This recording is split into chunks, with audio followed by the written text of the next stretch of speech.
Everybody asking how we doing, say we good. Don't need no one to tell me how to live just like they would. It ain't their business, but they in it, I don't know why. Revolved around my life after I found another. Assalamualaikum warahmatullahi wabarakatuh. Baiklah, kami dari kelompok 4 akan mempresentasikan hasil diskusi kami, yaitu tentang interaksi sosial. Sebelumnya, perkenalkan nama saya Siti Rahmawati dan mungkin 24005093 dan rekan saya Pendidik Pendidik Sarara dengan NIM 24005093. Baiklah, saya akan membacakan materi yang pertama, yaitu pengertian dari interaksi sosial. Interaksi sosial adalah proses saling mempengaruhi dalam hubungan timbal balik antara individu dengan individu, individu dengan satu kelompok dengan kelompok lain. Interaksi berasal dari kata action yang berarti tingkatan. Inter artinya berbalas-balasan. Interaksi sosial dapat disebut juga proses orang-orang yang berkomunikasi, saling mempengaruhi dalam pikiran dan tindakan. Interaksi dapat terjadi karena adanya kontak sosial dan komunikasi. Pengertian interaksi menurut para ahli yaitu: yang pertama, pengertian interaksi sosial menurut Homans dalam Ali 2004 mendefinisikan interaksi sebagai suatu kejadian ketika suatu aktivitas yang dilakukan oleh seseorang terhadap individu diberi ganjaran atau hukuman dengan menggunakan suatu tindakan oleh individu lain yang menjadi pasangannya. Konsep yang dikemukakan oleh Homans ini mengandung pengertian bahwa interaksi adalah suatu tindakan yang dilakukan oleh seseorang.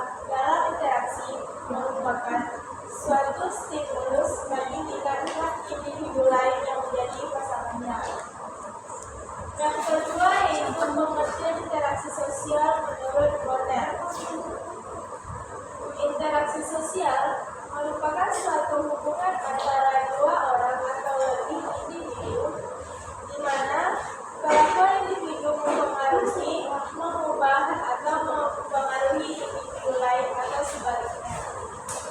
Yang ketiga yaitu pengertian interaksi sosial menurut John Lewis Gillen.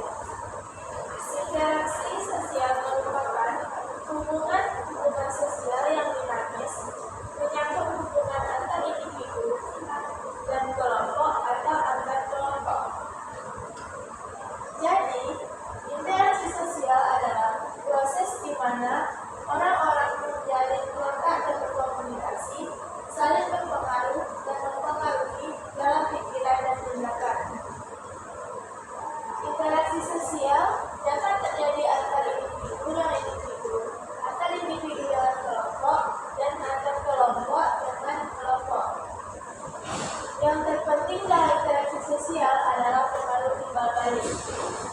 Interaksi sosial tidak mungkin dapat terjadi apabila tidak memenuhi syarat yaitu kontak dan komunikasi.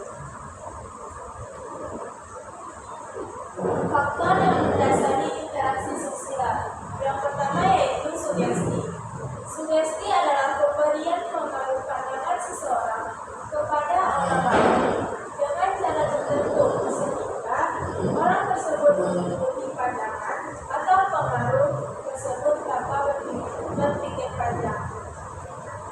Sugesti biasanya dilakukan oleh orang yang berwibawa, mempunyai pengaruh besar atau terkenal di dalam masyarakat. Contoh sugesti adalah salah satunya adalah obat yang harganya mahal, yang merupakan produk impor dianggap pasti mampu menyembuhkan penyakit. Anggapan tersebut merupakan sugesti yang muncul akibat harga obat yang mahal dan dalam produk luar negeri. Yang kedua yaitu imitasi.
lulus ujian atau pada saat mencapai suatu prestasi. Selanjutnya empati. Empati adalah kemampuan mengambil atau memainkan peranan secara efektif dan seseorang atau orang lain dalam kondisi yang sebenar-benarnya, seolah-olah ikut merasakan apa yang dirasakan oleh orang lain tersebut, seperti rasa senang, sakit, susah, dan bahagia. Empati hampir mirip dengan sikap simpati. Perbedaannya, sikap empati lebih menjiwai atau lebih terlihat secara emosional.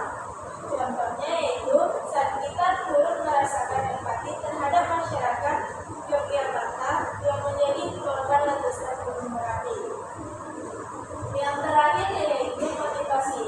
Motivasi adalah dorongan, rangsangan, pengaruh, atau stimulus yang diberikan seorang individu kepada individu yang lain sedemikian rupa sehingga orang yang diberi motivasi tersebut menuruti atau melaksanakan apa yang dimotivasikan secara kritis, rasional, dan penuh tanggung jawab.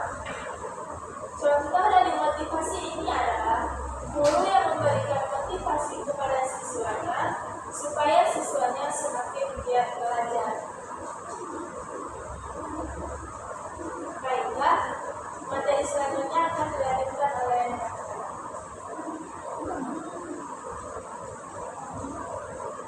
Baik, saya akan melanjutkan materi tadi, yaitu bentuk-bentuk interaksi sosial.